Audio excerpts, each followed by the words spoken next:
Hey, how you doing, guys? I don't have too much time, but I gotta tell you this. You wanna reset the oil light in this 2018 Toyota RAV4 XLE with a 2.5 liter engine? You can do it with any RAV4 2018. Okay, anyway, you're gonna see the message there saying that you need a service required, maintenance required. All you gotta do is press this guy right here.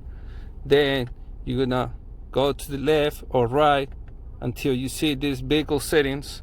Enter. Then schedule maintenance. Enter. Reset data. Yes. Enter.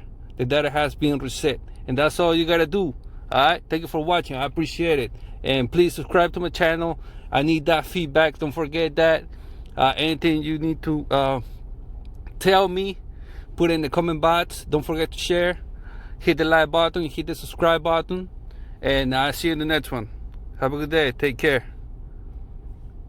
All right. Bye.